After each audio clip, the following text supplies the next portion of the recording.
Alright, so this is the day after I posted all of the non-commentary videos and two of my commentary videos. Somehow the audio got desynced and I wasn't able to find a method to synchronize it. So I'm a bit more fresh right now, so I'll just try to remember some of the things I said in those recordings. One thing I missed from the last video before we start talking about the Fortress experience, or my minimalist Fortress experience, let's see, in the last video, there was this cool kind of defying moment, where the Tenno actually defied the Lotus. Up to this point, we've never had that before, and that's very interesting, and I think could potentially make some interesting through lines, some interesting plot or subplot lines, and yeah, it's, you know, one of those moments you just kind of don't expect out of your Tenno. Again, kind of returning to, we've had this tacitly compliant Tenno for the last year, and again, the story I'm sure is meant to be experienced sooner than within the span of a year, but that's how we're receiving it, those who are hardcore, who love the game and who just continue to play or continue to check in on it. So, just kind of an interesting moment. I rushed through the Fortress, not gonna lie, and I will be skipping ahead a bit in this video at certain parts because there just isn't much to say until we get to kind of some of the larger spoilers. So I rushed through the Fortress mostly because of last year. I wanted to be the YouTuber I was looking for last year. I wanted someone to have their playthrough uploaded without commentary, with commentary, but last year it was very hard to find the Second Dream gameplay, so I wanted to fill in that gap. That sounds dirty. Anyway, I wanted to basically be able to do that for people like me who wanted to watch the videos, wanted to watch the game, if they didn't have the opportunity to play it, or even if they did have the opportunity to play it, and potentially wanted to see what somebody else thought or did within the quest. As I said, I rushed through the Fortress, but I liked a lot of what I saw. I'll be curious to see how some of these elements translate into some gameplay, not just assault mode, survival. Is there an excavation? What is the level? I actually haven't even looked at what the level of the area is. I really would like to see it at about 35 to 40. I'm kind of concerned that's not the case. Is it a big deal if it's not 35 to 40? No. I'm also curious if there are the Syndicate VIPs, if those arrived. I still have to look at the patch notes. I've got a lot in front of me today, and I have to do these re-recordings. Anyway, so yeah, I really enjoyed a lot of what the Fortress had to offer. Some really cool elements. Really felt like we were infiltrating a fortress, especially out here. I'm going to dive through this window, where there's kind of like this bastion, this wall where like all these fortifications pop up. Oh, actually, it's up ahead, I think. Or did I just pass it? No, I didn't pass it yet. Up ahead, there's like all these fortifications, almost like this moat or this just this ravine, that's easier to defend. And again, just very cool elements. There's a kind of a key portion coming up where you have to collect keys. I wish those keys were a bit more spread out across the map. However, I would more than that like to see something to do with those keys translate into future gameplay. I mentioned the Archwing mode. I thought that was very cool, and would love to see that expanded on and an actual playable mission type.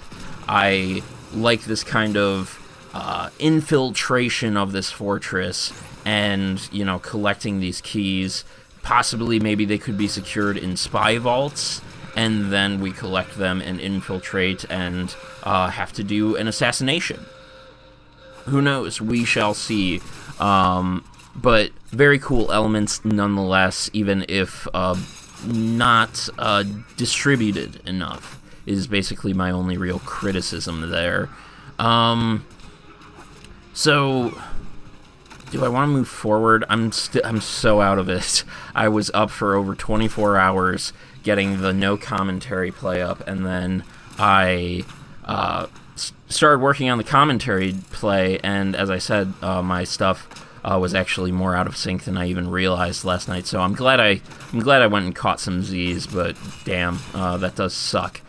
Either way, so up ahead are, you know, where we encounter the Twin Queens for the first time, not in a cinematic, and there's a lot of cool revealed elements, and I might be doubling down on some things I already said in the first video, because I don't recall what was said in all of my last 3 commentaries that won't post, but what I expected out of this quest, and what I expected having seen the trailer with Teshin, where you walk into kind of the Queen's chamber and you're just like, this technology, it's not Grineer. In my mind, I was just like, ooh, they're using sentient technology, and at the highest Grineer level, they're actually working with the sentients, and this is going to bring everything to a head. And I thought that really this quest would have a lot more like escalation with the Grineer, when actually, in my mind, having completed it, it seems to have actually almost de-escalated or potentially even dealt a death blow to the Grineer forces, and we'll get to that later more, but yeah, I thought that the sentients would be a lot more of the big bad presence here, but actually, again, I find them building up this invisible antagonist, the Orokin, which I think is a phenomenal choice. In the lore, there you know, it talks about how we eliminated the Orokin, but we don't have proof that they were completely eliminated. We don't know how. We don't entirely know why, although the second dream kind of answered a bit of that. There is no proof for us that they have been completely eliminated. So at this part, I think there were potentially some graphical errors near to the Tenno's side of things, and I wouldn't be shocked to see some polish around that in hotfixes going forward in the coming weeks. And if the quest is replayable, I haven't even checked that. If it is, that will be happily welcome. I plan to replay the quest. I plan to do a lot of checking out of the content on PC that I can get to without paying for any of it. Again, I'll reiterate that my PC account, I went completely free, just over 100 hours, and it was kind of a sprint to get here. To be able to do this, again, I just wanted to be the person that other players could rely upon to find a playthrough the night of for the War Within. So here we find out that Teshin is a Dax soldier, which for those who may have missed it like I did, or maybe they kind of like retconned Dax soldiers in leading up to the War Within, I can't really tell, because I can't go back in time to find out if, you know, these things were added in over time or corrected. Titania's quest also spoke about Dax soldiers, and I think there wasn't any editing that in, but on the second dream, which I played through for a third time, I did not recall Dax soldiers there. So here we finally see one of the first Dax soldiers, potentially. I'm happy with that. I, again, kind of have this mindset that, like, the Orokin are really the true antagonists, and if they come back and we have to face Dax soldiers, that will really be, like, the climactic challenge or the the final faction to face the Tenno, to face the Warframes, and I think that would be pretty cool. Anyway, if it's just Teshin, if he's the only Dax soldier we see, I don't have a problem with that. That's not a big deal. Again, I'm a bit surprised that we don't see things coming more to a head with sentience here, but I think what elements they did include about the Orokin are very cool. The kind of, again, this villainizing with the Orokin scepter that the Grineer Queen is wielding, and it is just menacing. And it makes the Orokin, who were always questionable, like, where did they really lie as a faction, as a part of the lore and history of Warframe? And it just makes them look all the more villainous, as with the Kuva, which is, the Kuva is the thing in the scepter that is seemingly allowing the Queen to try to take transference or use transference into the Tenno's body here, which is freaky.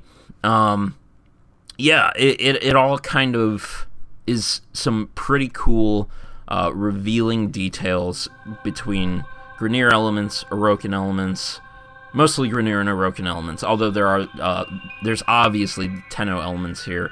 In part 5 of my commentary, the final part, I talked about how Lotus, I thought, would be more of a central figure in this quest, and I'm okay that she wasn't.